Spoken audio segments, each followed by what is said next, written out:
Hello, everybody. My name is Thomas Strawn, and I'm the coordinator of Fraternity and Sorority Life here at Arkansas Tech University.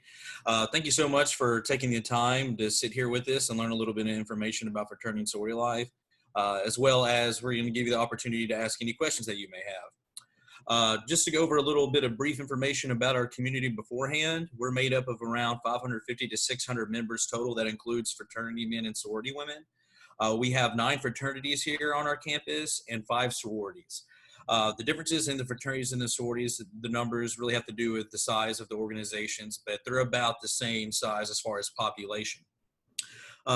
Within our fraternities, we have organizations that are made up of 2 different councils. We have our IFC organizations and then our MPHC organizations. So within those 2 different bubbles, we have 7 organizations in IFC and 2 MPHC. So just to kind of go over what MPHC is a little bit, those 2 organizations, which are Omega Psi Phi Fraternity Incorporated and Alpha Phi Alpha Fraternity Incorporated, are traditionally African-American and or Black organizations, but you can be from any background, race, or ethnicity and join one of those organizations. There's really no limit on that. So those are the fraternities that we have here on this campus. The sororities we have 4 Panhellenic organizations, and then we have 1 NPHC sorority, which is Zeta Phi Beta Sorority Incorporated. Just to kind of go over a little bit more about our community as well, we really thrive in multiple different areas, but we are founded on the principles of scholarship, leadership, service, and unity. It's something that we're very proud of, and it's something that we really take wholeheartedly into our everyday lives, into our everyday programming. And that's just a little bit of background information. But now I want to go over the advantages of membership. So at this point, I'm going to kick it over to Colton to kind of go over the advantages of membership and what he gained out of his fraternity experience and what he continues to gain. What's up, y'all? My name is Colton Little. I'm a senior. I've been in my fraternity for 4 years now. I rushed in the fall of 2017. It makes me feel really old. But I'm also on the Interfraternity Council, which is the governing body for all the fraternities at Arkansas Tech. And I have gained so much from my membership in my fraternity. I came to Arkansas Tech. I was the only person from my school to come, and so I didn't know a single soul that went here. And, I was looking for, something to do to keep me involved and, find some friends, because I was tired of sitting in my dorm room alone with nothing to do but playing video games. And as fun as that is at times, it's a lot more fun to get out with your friends and to do stuff. So I, looked into rushing a fraternity. Some of my family members had been involved in Greek life, and they encouraged me to, do that to, help make a difference and, find friends that they still talk to this day. So that's what I did. And, I've gained so much from that. I've gained lifelong friends, but not only that, that's expected when you join a fraternity, but I also gained a lot of a sense of purpose and a sense of belonging and acceptance within my fraternity. Guys that really, enjoyed being around me and, enjoyed who I was and wanted me to, go out and make a difference. And with that, I've put in almost 300 or 400 hours of community service since I've stepped on campus freshman year. But I've been involved in other organizations all across Tech, just because of people encouraging me and supporting me and doing different things. And so what you gain from becoming a member of a fraternity is really just a group of guys in a fraternity sense that'll support you with what you want to do, that'll help you find resources to complete all the things that you need to do for your career and for your education. And just someone to hang out with, someone to keep keeping out bored and occupied. There's always somebody in my fraternity that's down to hang out, go get food or go shoot hoops or something like that. Whatever you want to do, to play video games with them. There's always someone that's around to do something with, and that's always really comforting knowing that if I'm bored, probably somebody else is too, so I can go hang out with them. And also, it's just a fun time to get together with a bunch of guys that you really enjoy and just kick it. Awesome. And Dakota, I know you're on this as well. So what are some advantages of membership that you received?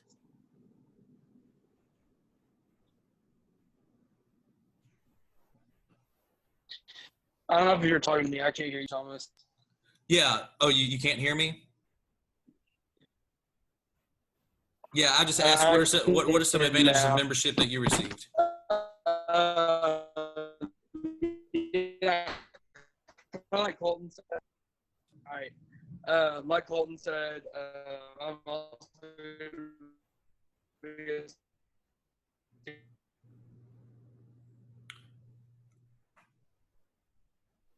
Can you hear Dakota, Colton? Not really. All right, Dakota, we're gonna move on. We can't hear you, and/or you're breaking up. We'll let your internet catch back up, and we'll ask you another question here in a minute. So, as far as some advantages of membership, Colt really hit on the support group that you have. So, it's a really good opportunity to surround yourself with a group of people that are going to help you through the collegiate experience. Not only by giving you a group of friends, but also, academically. There are required study hours that each fraternity has to try to help you excel academically, as well as, there's a lot of older members that have been in some of the same classes beforehand that can really help you out and try to, tutor you in certain cases. As well as, accountability and responsibility. Those people are going to hold you accountable to the commitments that you decide to make whenever you decided to join the organization. As well, the leadership skills are really unparalleled. So the good thing about fraternity and sorority life is no matter what organization you join, there's so many different leadership roles that you can take part of. If your interest is intramural, so sports, you can be the intramural chair. If philanthropy is something that you really want to focus on, there's going to be leadership positions for that, service, and the list goes on. So there's a lot of different opportunities for you to build up those leadership skills, and employers really like those leadership skills. So it's really important that you build those during collegiate experience for whenever you graduate. Tons of networking opportunities. Just because you join an organization, our average fraternity size is around 45. So those are, 45 new people you're getting to know immediately, but also our community is fairly larger than that organization. So you're meeting a lot of different people and a lot of different organizations. That's great networking opportunities for you, not only during school, but life after school as well. I mean, I know from my collegiate experience, there's still a lot of people that I went to school with that I still talk to regularly. There's also membership development programs for membership. So once you join an organization, most of our organizations have an 8-week new member program. Some of our organizations have a non-traditional program, so it's implemental over a 4-year period. But basically what that means is they'll teach you the history of the organizations. They'll set you up for success. They'll teach you about professional development. They'll teach you about leadership opportunities, basically everything you need to know to be a successful member of that organization. They'll let you know in a period of time. And lastly, conferences. Conferences are a huge part of the fraternity and sorority experience, especially if you're in a leadership role. So there'll be different conferences for the different national organizations. And there's also kind of mini conferences that I put on within my office for the leaders within the FSL community. Colton and Dakota are a couple of the students that actually went to AFOV, which is Association for Fraternal Leadership Values Conference in Indianapolis. They were part of that group that I took last year, and it's pretty much a weekend boot camp for fraternity and sorority life members where they learn how to implement new programs and really bring stuff back to the campus that's going to help the community. So those are some of the different advantages of membership along with what Colton said. Colton, do you want to speak about any of those things, especially about the leadership? Sure. I totally forgot some of the things that I'd written down to say, beforehand. But a lot of things that, I've learned so many leadership skills, just becoming, a part of a fraternity. My freshman year, I was on the executive board, which is the kind of the part of the governing body for each fraternity. I've been on the executive board since the beginning of my freshman year. So I took it upon myself to be a leader. And just through that, there's times when you guys are going to have fraternity meetings, when you guys are at events. And, if you're on the executive board, people are looking at you to be the leader and to, be a leader, to be a leader with what you're saying, what you're doing. And so I just learned so much about, becoming a leader by being, able to be active in what I'm doing, being responsible, holding people accountable. And it's taught me a lot about, not only who I am as a man, but who I can be as a leader. And so that's a really good skill that I picked up just becoming part of a fraternity. And also there's, you learn a lot about accountability and responsibility because you have people that are, depending on you, especially if you're a leader, to get things done and, to make things worthwhile for everybody.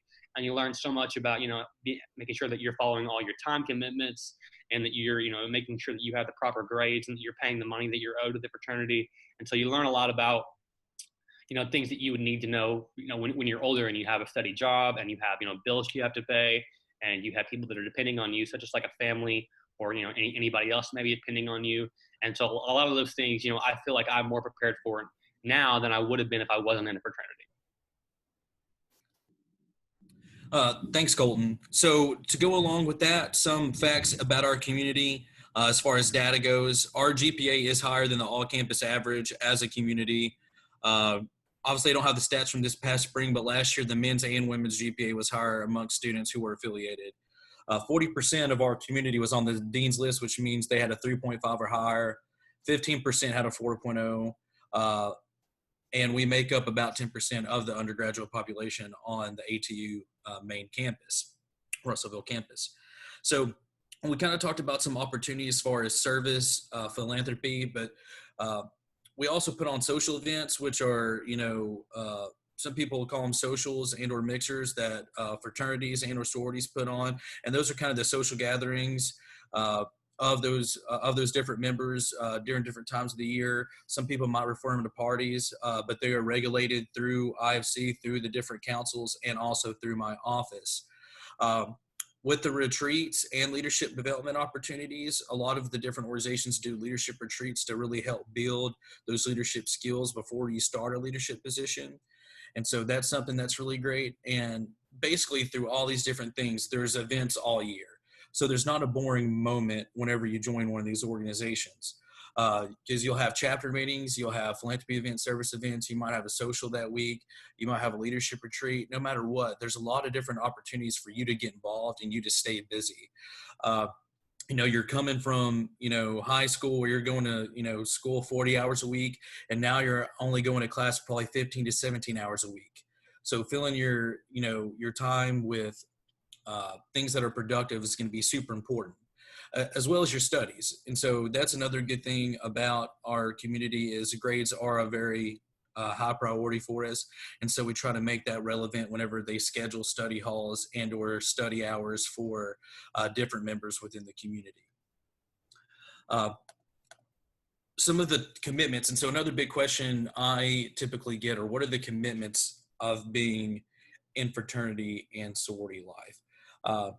Time commitments are, kind of based off a weekly schedule. You'll have a chapter meeting, you'll have a new member meeting if you're a new member, and you'll typically have probably 1 to 2 events a week. It really depends on what we have going on. You might have a social event that week. You might have a community service event. But realistically, there's no more than 6 hours to probably 8 hours of activity a week whenever you're a new member. And we also have a policy with my office. You can't do more than 12 hours in 1 week. So you're looking at 1 hour chapter meetings, 1 hour new member meetings, and maybe two 2-hour different events that week. So, really 6 to 8 hours is pretty much about what you're going to do as far as time commitments. Colton, what advice would you give people that are interested in fraternity life about time management? I would say that there are a lot of things that you're going to have to be doing, especially if you're involved for the first semester. We have weekly meetings. Every chapter has a weekly meeting they do. It's usually on the weekends or at the beginning of the week. So ours is on Sunday. A bunch of people have theirs on Sunday, and some of them have them on Monday. So you're going to have to attend that. Most people make sure they take attendance, so they make sure that you're coming to those meetings. Other than that, like Thomas said, there's going to be social events you may have to go to, and those aren't necessarily like he mentioned, of parties or events. Sometimes they're just gatherings of mixers where a fraternity gets together with a sorority and they just hang out and do a little fun thing. Usually it's we go out to the animal shelter, or we paint pumpkins before, something fun and seasonal that everyone likes to enjoy and helps us get to know each other. But there's also other things, like there's a membership development program, especially if you're just beginning in chapter. A lot of chapters have a membership development program where they are developing their members into taking them towards the right steps of becoming, a meaningful and helpful member of chapter. And so with that, you'll have a few hours a week you have to spend on doing that. Like for our fraternity, we have challenges you have to complete, and those are really simple, but they teach you a lot about becoming a man and becoming a good member.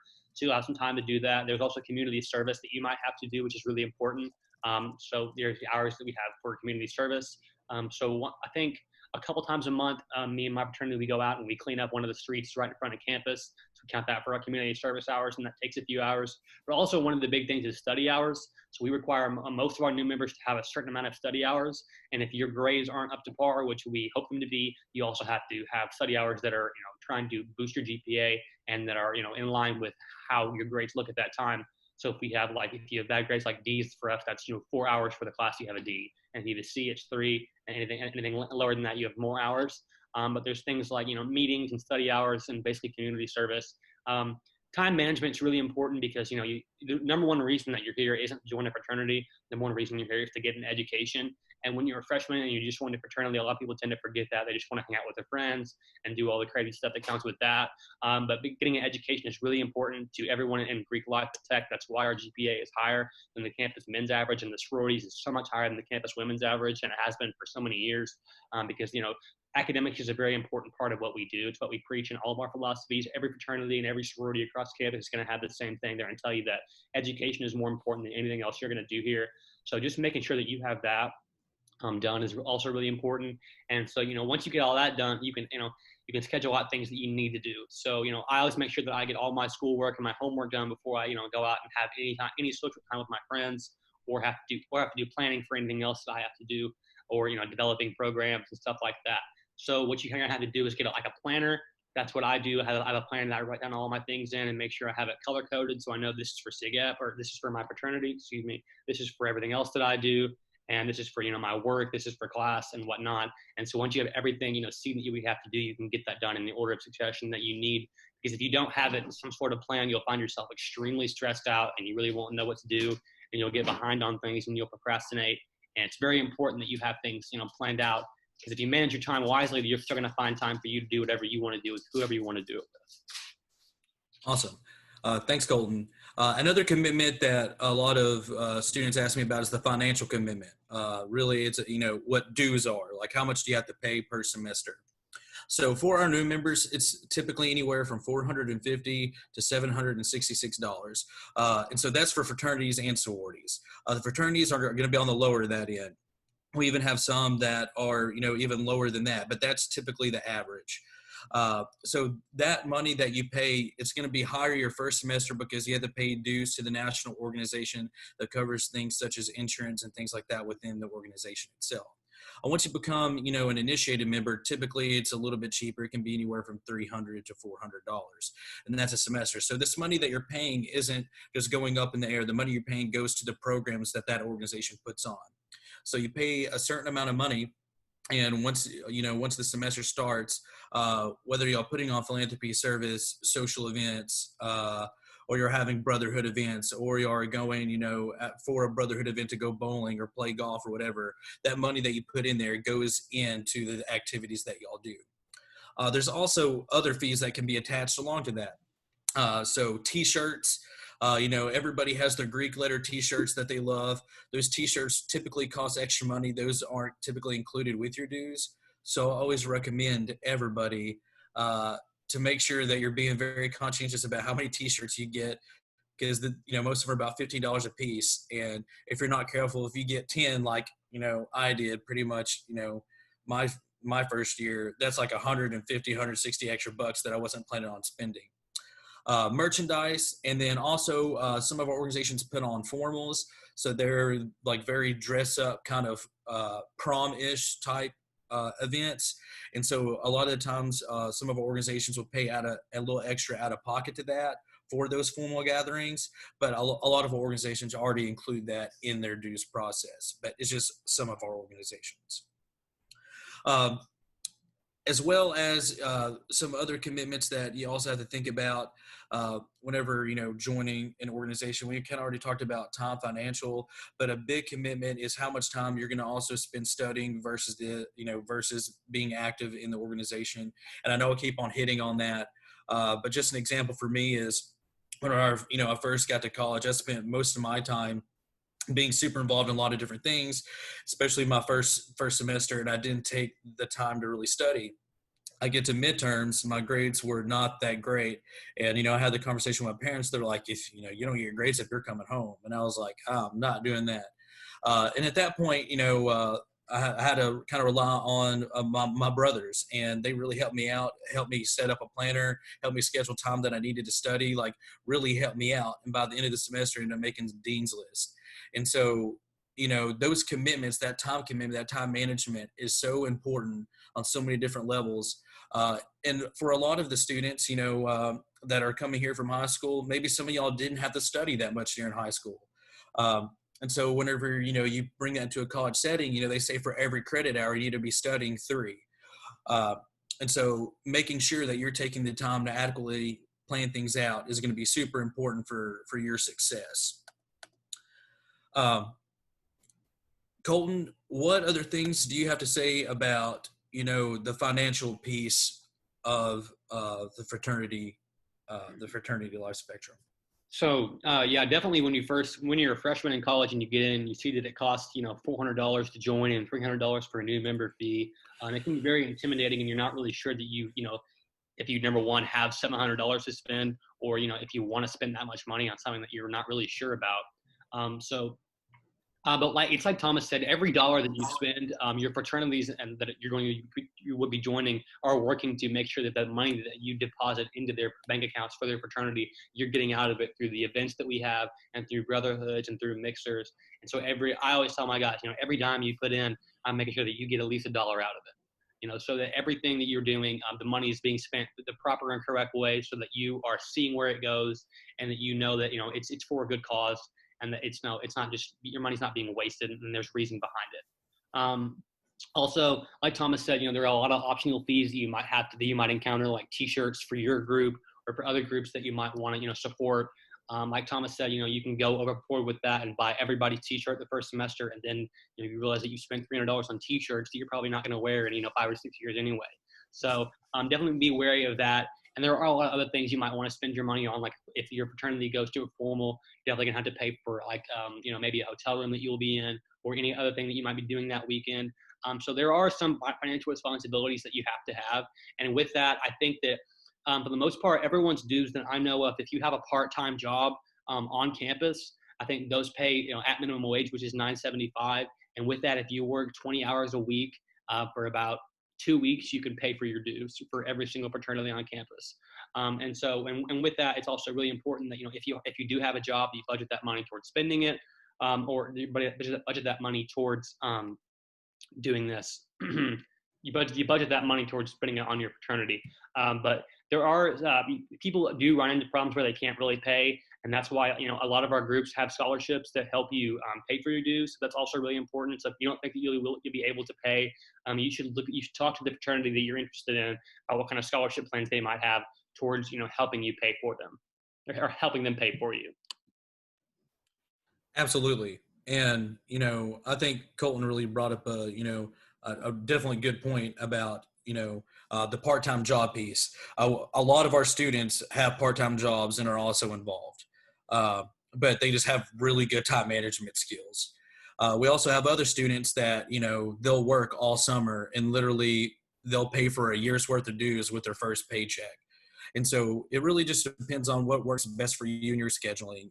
I did the work during the summer, pay it all a year in advance. And then towards the end of my collegiate career, I also had a part-time job and I paid for it, each cycle. So dues for organizations, the payments go out in different ways. We have some organizations that pay monthly. We have some that pay on a cycle of 3 times a semester. And we have some that might be twice. But the good thing about these organizations is most of the time you will get a reduction in dues if you pay up front. So a lot of organizations say, hey, if you pay this allotted amount at the very beginning, we're going to give you maybe 5% off or 10% off, or it might be a dollar amount. But that is one kind of positive thing that comes out of paying early and paying in full. But Colton, some of the questions that we got yesterday, I kind of want to bring up. So in Fraternity Story Life, what would you say is your favorite community event? My favorite community event is definitely I like Meet the Greeks. It's really fun. That's one of our first big events of the year. It's where it's before recruitment. That's where all of our organizations are out on the lawn, and that's where all the potential new members come out and meet all of us. It's fun because we get to interact with all the friends that we really haven't seen since the end of the school year that are in different organizations. We're all with our own fraternities and sororities, and we get to meet potential new members. That's really fun. Also, Greek Week is a really good time. That's what the Order of Omega Council does. They put on a Greek Week competition every year where fraternities and sororities are paired together into teams, and they compete to see who can get the most food donated towards towards our community. And we have like a Greek Games, which is a bunch of big athletic competitions that we do. We have a dance battle with that, or a step show. And that's really fun because there's a competitive aspect to that, which I love. And also it's us coming together at the end of the day towards making a difference. I think over the past few years, we donated we donated 40,000 food items last year, which was crazy. And every year we donate at least, 20 or 30,000 canned food items towards the Russellville community and, the River Valley community. And it's just fun that even though we're competing and trying to see, who's going to win, at the end of the day, we always come together and realize that, we just made such a big impact in our community and we're feeding so many people. That's always fun to do that. And I would say, yeah, Meet the Greeks and definitely Greek games are my favorite ones. Yeah, and so what Colton was talking about, Greeks Give Back, that is an annual program we put along with the Greek Week where we raise canned food items and non-perishable food items for the Russellville Elementary School backpack program. And so we've been doing that, I think, for about 6 or 7 years now, and every year it gets bigger. And so that's a really big event for our community. We also have a couple other large-scale philanthropy and/or awareness events. So our College Panhellenic Council, which oversees our sororities, they do the Salvation Army Angel Tree program, and they typically do about 200 typically have angels and sponsorships for about 200 children annually, as well as our IFC host awareness for the Red Flag campaign, and they took that and made that their philanthropy this past year. So even though, we do large scale events, even councils kind of have their own annual events that they put on, mm-hmm. and it's super important for our community and really helps bring people together. I'm trying to think of another question that was asked yesterday by the students. Oh, let's talk about recruitment this year. So recruitment this year, obviously with, the ATU COVID recovery response is going to look a little different than it has in years past. So we're planning right now, if we're still in phase one, if we're in phase one, phase two, or phase three, it's going to be in-person recruitment. Obviously, mask and social distancing are going to be put in place. But we're going to have different rounds for recruitment. So pretty much it's set up in a structured process where all the PNMs are going to have the opportunity, PNMs are potential new members, so any incoming freshmen are going to have the opportunity to meet all the organizations at the orientation night. So the orientation night, we won't meet in big groups, but we'll separate y'all out into groups of about 10 people and have y'all walk into each chapter's room, and they'll give a short presentation about what their chapter is and what the organization is, and they'll give you a small amount of time to talk to them. Then the next round is the social round. So the social round is where you kind of limit down from the 7 organizations you visited to 4. And all those 4 organizations, you can go visit them. It's going to be in about a 3-hour window, and you try to meet as many organizations that you're interested in of those 4 as possible. That way you get to know the members a little bit more. And I believe we have 2 social rounds this year. And so you'll have 2 opportunities to meet members of that organization. And then the last round is the invitational round, where it's an invite round. So basically the chapters will put in their invite list, and you'll select 2 of the organizations that you want to go back to, 2 of the fraternities that are kind of like your favorite ones or your top ones. And you'll be there for that last night. And then the next day is bid day, which you may or may not receive an invitation to join that organization. So our process is, pretty structured. The good thing about this is communication is key for us. So, I know it doesn't make a lot of sense right now, but basically we'll give you a time, place, and location to meet, and you will meet there, and then we will tell you where you need to go. The whole goal here is that you're getting visibility with all of our organizations, all of our fraternities that we have in IFC.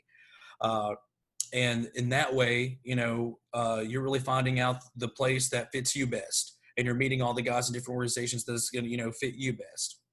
Our 2 NPHC organizations, Omega Psi Phi Fraternity Incorporated, Alpha Alpha Fraternity Incorporated, do not do a structured recruitment. They do a process called intake. Intake is a little bit different than, the traditional recruitment you might see like on TV or, through social media, in that it's a little bit more secretive. They do it informational, they get to know you, and then you start the intake process. And so they present you at the end of the new member process to everybody else. So they'll have like a big kind of show for everybody to present y'all to the world and to the community. So their process for those two are a little bit different. And going back to IFC recruitment with the 7 IFC organizations we have, the goal is that throughout each round, you're kind of limiting, or you're getting a picture of what organizations that you really want to go back to are the ones that you're interested in. So by the end, you really know what organizations are at the top of your list, and that way you can make a decision once bids are distributed. That is the goal, and that is the hope of the structured process. Along with that, I kind of talked about it's going to be a little bit different. If for some reason we are online or virtual, we will have a virtual recruitment. So don't worry about that. We'll be doing that through Zoom, and then the organizations will have their individual Zoom links, and y'all will be able to meet the chapters that way. If phases, like I said, 1 through 3, y'all will be in person. Masks are going to be required. Social distancing is going to be in place, but it's still so much better to meet in person than I think it is to meet virtually. You really get to meet more people that way, and it's going to be more intentional conversations. So, Colton, with the recruitment process, what things do you have to add? Yeah, so the way that we set it up traditionally, hopefully hopefully we don't have to encounter any type of virtual recruitment, and it won't be too different than the way we've done it in the past. But traditionally, the way that we set up recruitment is that the first night, the informational round, we are in a building on campus, and you go around and you listen to each fraternity's presentation for about 15 minutes, and then after that, you have about 15 minutes of just speaking to them and getting to know some of the members of their chapter, and that's a really interesting one, and it gives our organization the chance to meet every single P&M. And give a chance to see which kind of guys that we like and guys that we want to get to talk to again more. So that's really it's definitely a win-win for you and for us. It's very, very important. So and it's usually a fun time because you get to meet everybody and kind of see what the bare bones for every organization is about. And then the social round is much more relaxed. For us, usually, we're at somebody's house and we're just hanging out, cooking food, grilling burgers, shooting hoops, just doing what we do on a normal day. But we're also there getting to meet you guys and, entertain y'all, get to know more about y'all. So the social round's really relaxed. Usually, you'll have a specific location that each fraternity will be in, and you'll go to those places and you'll meet them and just talk to them and hang out for as long as you like. And it's very, very interesting to do that.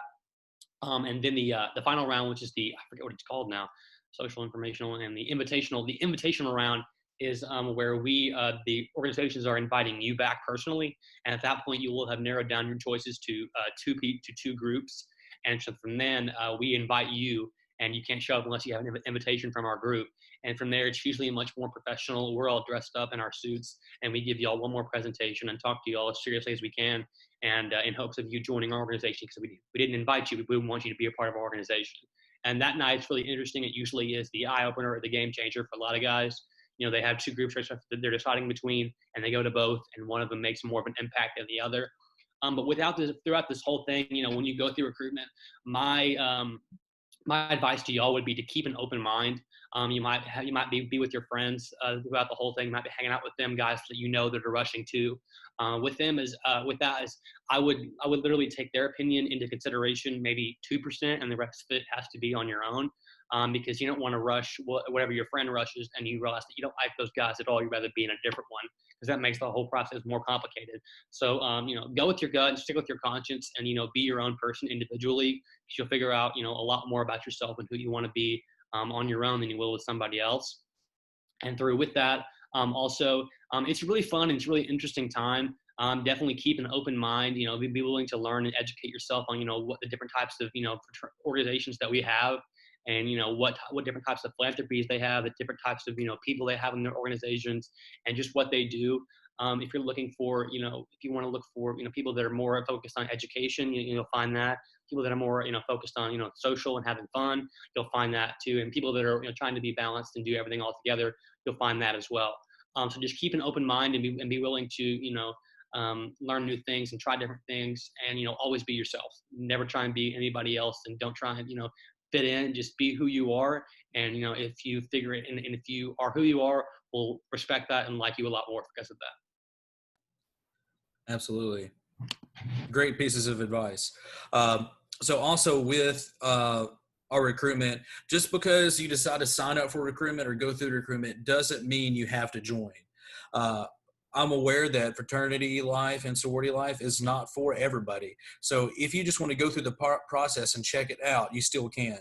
There is a registration fee, $20. It's not significant, but that way, you're at least putting yourself out there and getting to know the guys and seeing if it's right for you. I always try to tell people it's better to know, what if than, not do it at all. So, if you're at all interested, please sign up for recruitment. It's a great way to meet people and a great way to get plugged in on campus. So at this point, I'm going to open up for some questions. Questions for me or Colton. Y'all can either, unmute yourself or you can type it right here in the Zoom group chat.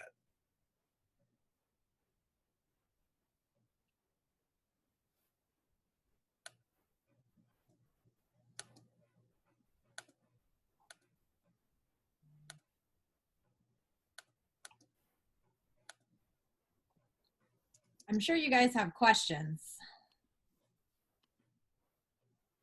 I mean, Thomas is great, but there's got to be something that he didn't cover. So a question we did get yesterday was one that you asked me, Megan, and it was like, so I was talking about hazing. Someone asked about hazing.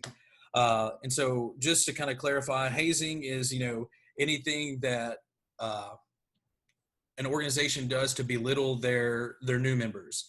Sometimes you see kind of the stereotypical thing on movies or things like that, where, the new members will do chores for the older members, or, they'll make them clean up, make them clean up their houses or do other things like that. So hazing is not tolerated here at Arkansas Tech. We have a zero tolerance policy. We also do a lot of education for all of our members, and that every single person that goes through Fraternity Sorority Life has to take online training modules about what hazing prevention is, and then what they need to do to be able to make sure that everybody is meeting the policy. As well as all numerous educators have to have a one-on-one meeting with me to make sure that everyone's following policy. And so that I just, that's something that we got a question about yesterday, and I want to make sure that I answer that. Zero tolerance policy. Stephen had a question in the chat. He said, now there are a lot of stereotypes about frats. Is that true at Tech? So like Thomas said, you're going to see a lot of stuff, in the media, whether it be TV or movies or on social media with, Old Bro and Total Frat Move and all, Barstool and all that kind of stuff. Anything that you do that would purport that stereotype is your own personal choice, and you're the one that's reporting that. I would say that, a lot of guys at Tech, especially the people in my fraternity and a lot of the people that I am friends with in different fraternities, we strive our best not to be considered to be frat boys. We try and be fraternity men, which is an entirely different thing. You're going to see a lot of people that want to become a part of that lifestyle where, it's, what people think of as, binge drinking and partying and just doing, absolutely stupid stuff and not going to class. A lot of that's not true. Most of these people are here for one reason only, that's to get an education. And then with that, they're joining these organizations to fulfill a sense of purpose and to give back to their community and to find friends that they want to hang out with and, make a difference with, and to just, kick it with. And so that's really what some of the biggest things that we do is, we don't try, like Thomas said, there's a zero hazing tolerance policy at Tech. We don't allow it. And, I think for as long as I've been around, I haven't heard about any serious accusations from any fraternities, doing anything, ridiculous to any members. With the a lot of fraternities, they have membership requirements, and they have membership development programs, and through with that, it may seem like it's hazing, but in reality, there's a purpose behind each one, and if it's conducted the right way, you will see that purpose in the beginning, during what you're doing, and then afterwards as well. So a lot of the stereotypes that you see are just completely wrong, and they're popularized, and it makes it look like all we do is party and we don't care about class, and we treat women with no respect at all. And that's simply not true. I can say that my organization, for number one, we hold a silence walk around campus every year for the It's on Us initiative, which helps recognize victims of sexual assault on college campuses.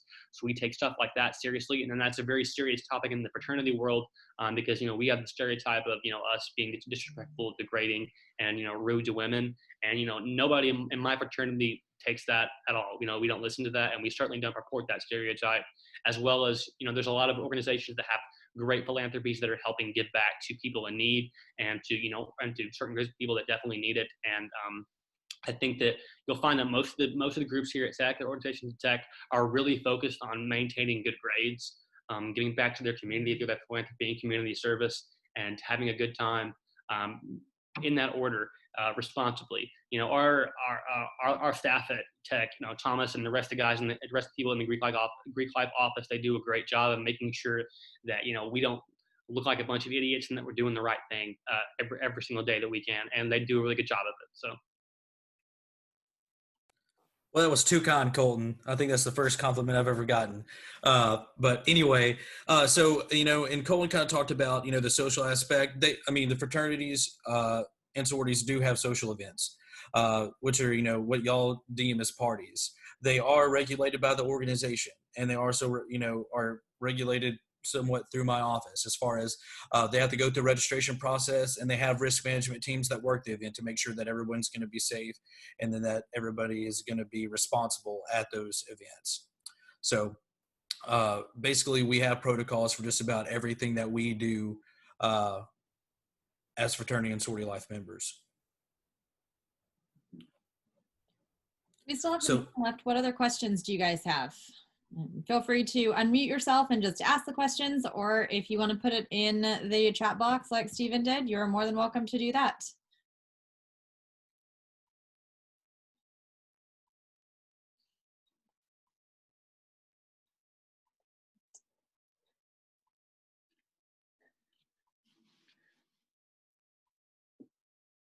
Let's see. You got anything else here?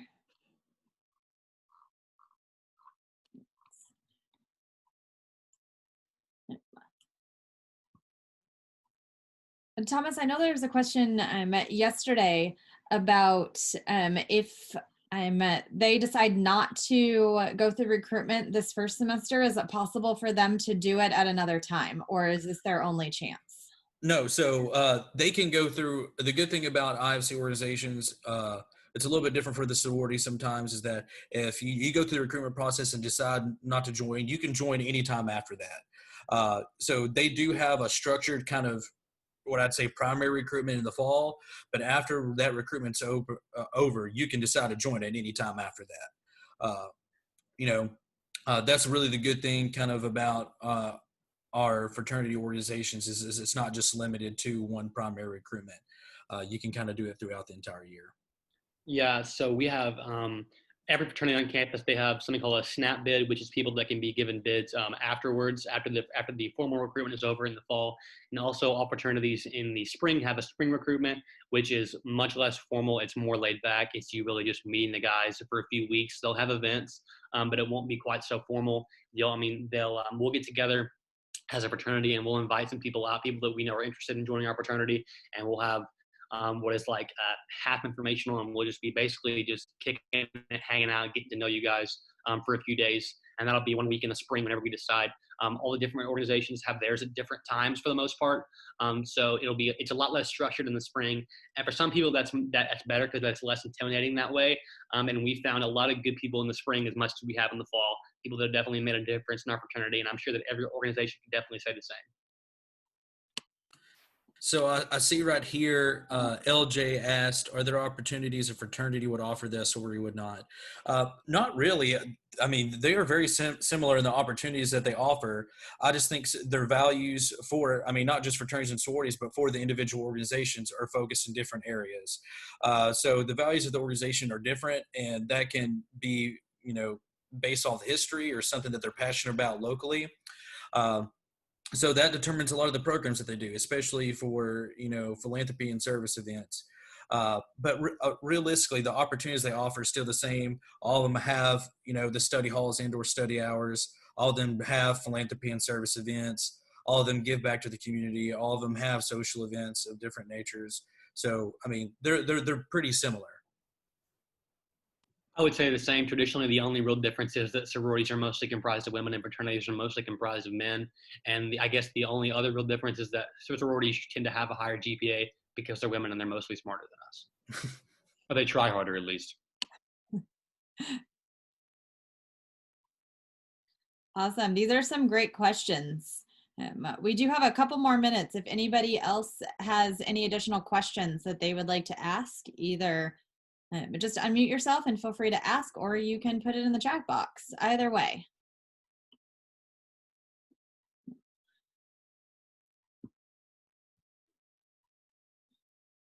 All right. Well, if nobody has any more questions, then we're going to go ahead and finalize everything. I know that Tech Talks are part of the pre-orientation. And so in order to get credit for attending your 3 Tech Talks, obviously we hope that you attend more. But in order to get credit for your Tech Talks, you do need to complete the Tech Talk attendance form. So I have just put the link on there.